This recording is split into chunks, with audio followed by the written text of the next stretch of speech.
This is why you would never survive in the ocean. Horrifying truth.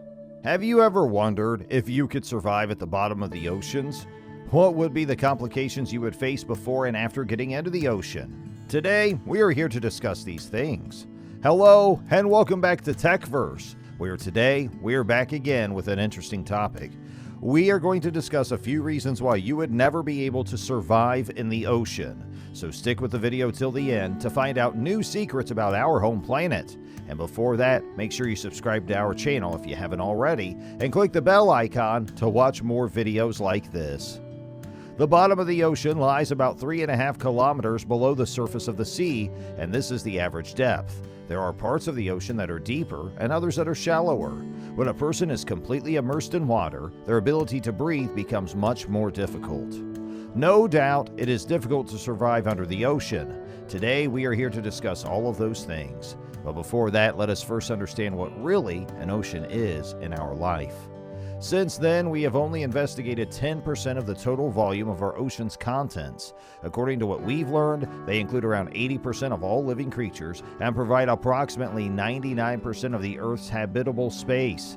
They take up the most amount of space in our known cosmos that are inhabited by living things. They provide our ocean with a climate that is moist and livable, full of oxygen from trillions of microscopic plants that float like tiny stars in an enormous universe full of water, and they produce close to 100 million tons of food each year, which is enough to provide 1 in every 4 or 5 people with enough protein for their daily needs. They also play an essential role in the way our climate works. The top 10 feet of the ocean hold more heat than the whole atmosphere does, making it the world's largest heat reservoir. It is important to note that heat is carried from the atmosphere into the water in the process. The heat is then distributed across the ocean and the rest of the world through currents. The predominant mechanism responsible for the movement of heat from north to south in the Atlantic Ocean is a powerful warm current known as the Gulf Stream.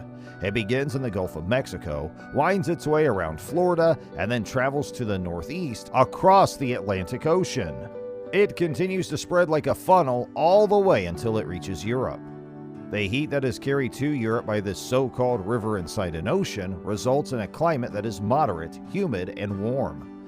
This heat is carried by the Gulf Stream at a rate that is 300 times faster than the average speed of the Amazon River, and at a volume that is higher than all of the rivers in the world combined. If the Gulf Stream did not exist, England would have a climate similar to that of Alaska, while Upper Norway would be more similar to Antarctica.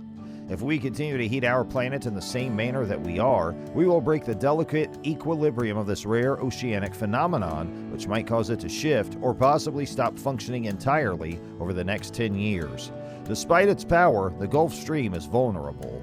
The global ocean makes the Earth a pleasant environment for all of us to dwell, according to any standard, whether it be scientific or anecdotal. There are several places in our solar system that might serve as models for imagining what the surface of the Earth could look like if it did not have an ocean. Since the 1970s, nations all over the globe have been developing their coastal regions, which has resulted in the destruction of reefs, salt marshes, and mangroves along the route. This has caused a great deal of harm. Our population went from 4 to over 7 billion people, and as the middle class developed, so did consumption, particularly in the arena of oil, coal, and natural gas production. During this time period, we also saw an increase in the availability of natural resources.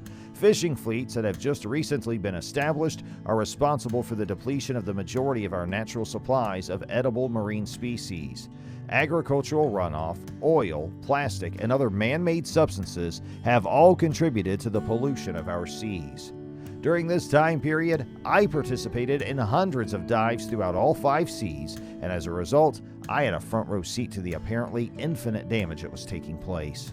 Thankfully, this is starting to shift. It is already common knowledge around the globe that the blue planet, or Earth, as Anders observed it over half a century ago from the Apollo spacecraft, is mostly covered by water. Yet it is our responsibility to ensure that this fact is never forgotten. The international foundation for action that we need was provided to us by 3 historic accords in the year 2015. The Climate Conference in Paris recognized that including oceans in the equation is necessary if we're going to comprehend climate change and find solutions to it. There is fresh proof of the control of the so-called high seas, which refers to the territory that is not under the authority of any government. In addition, the United Nations General Assembly approved 17 goals for sustainable development. The protection of our seas is the primary emphasis of Goal 14. Because of this, 2015 is the most significant year in the annals of world history in terms of the number of nations that have pledged to work together to protect the ocean. It ought to be abundantly clear to anyone who is concerned about the well-being of our civilization that our historical connection to the ocean is ripe and ready to connect with a future vision, a vision that is fully awake to the reality that if we are to continue occupying this planet in balance with nature, we must pay attention to the oceans right now. So, these were a few facts about 97% of the ocean. Let us know to understand why we can't survive in this 97% part of the Earth. The weight of the water may be felt. There are 14.6 pounds per square inch of air pressure that is pushing on our bodies while we are standing on the beach. Due to the fact that we have become used to it, we no longer even perceive it. When a person's immersed on the ocean floor, the pressure that is applied to every square inch of their body is more than 5,000 pounds. We are undoubtedly aware of this fact due to the fact that our bodies have not progressed to the point where they're able to withstand pressures of this kind. Ashes would be all that would be left of us. The atmosphere instantly grows darker as a direct result of the fact that water acts as a barrier to the transmission of light. If you were to descend to the bottom of the ocean, you would find that it is always pitch dark, much like midnight. This would be the situation around the clock. There is no way that a plant could ever grow under such conditions. It is rather frigid below the ocean bottom, since the temperature is much below 40 degrees Fahrenheit and is well below that. When the temperature is so low, we shield ourselves from the elements by wearing jackets and sweaters when we go on a stroll outside. Yet, this is not a state in which we could survive without any kind of defense against the elements.